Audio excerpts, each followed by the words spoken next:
Sang Perompak.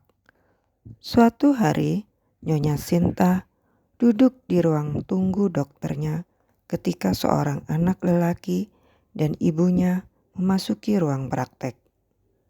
Anak itu menarik perhatian Nyonya Sinta karena ia mengenakan sepotong kain di salah satu matanya.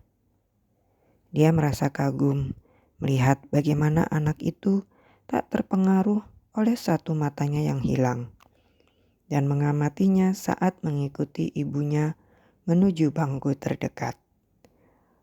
Ruang praktek dokter sangat sibuk hari itu, maka Nyonya Sinta punya kesempatan untuk mengobrol dengan ibu anak itu.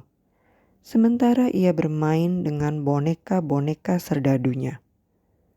Semula ia duduk dengan tenang, memainkan boneka serdadunya di salah satu tangan kursi. Kemudian, diam-diam dia berpindah ke lantai sambil memandang ibunya. Akhirnya, Nyonya Sinta mendapat kesempatan untuk menanyai anak itu apa yang terjadi pada matanya. Ia mempertimbangkan pertanyaan itu sesaat. Kemudian sambil menjawab, menganggap potongan kain itu, "Tak ada yang salah pada mata saya. Saya seorang perompak." Lalu ia kembali sibuk dengan mainannya. Nyonya Smith berada di tempat itu karena ia kehilangan kakinya, mulai dari lutut ke bawah dalam suatu kecelakaan mobil. Kedatangannya hari ini adalah untuk memastikan apakah kaki itu sudah cukup sembuh untuk dipasangi prostetik. Kehilangan itu menghancurkan hidupnya. Betapapun ia berusaha untuk tegar, ia toh merasa telah menjadi seorang yang cacat. Secara intelektual, ia tahu kehilangan itu seharusnya tidak mengganggu hidupnya. Namun, secara emosional, dia sungguh tak dapat mengatasi halangan ini. Dokternya telah menganjurkan visualisasi, dan dia sudah mencobanya. Tetapi ia tak mampu membayangkan menerima itu secara emosional.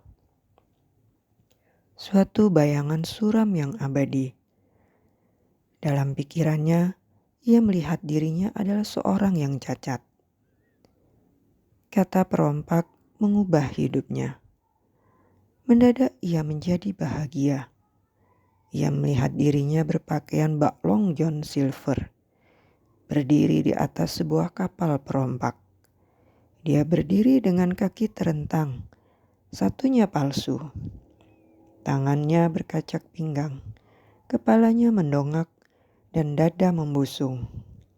Ketika dia tersenyum dalam terjangan badai. Angin kencang meniup mantel dan rambutnya ke belakang.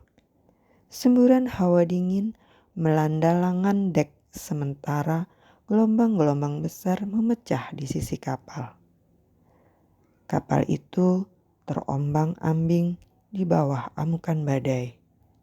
Ia tetap berdiri tegar, bangga, dan tak gentar.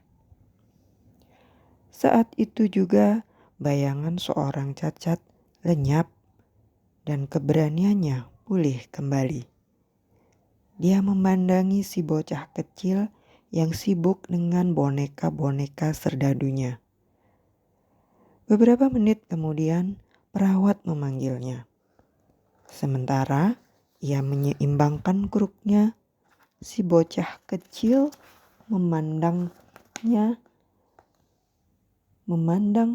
memperhatikan kakinya yang diamputasi. "Hai Bu," ia memanggil. "Kakimu kenapa?" Ibu si bocah kecil terperangah malu. Nyonya Sinta memandang sesaat ke bawah, ke kakinya yang kini pendek. Kemudian ia menjawab dengan seulas senyum. "Tidak apa-apa, saya juga seorang perompak."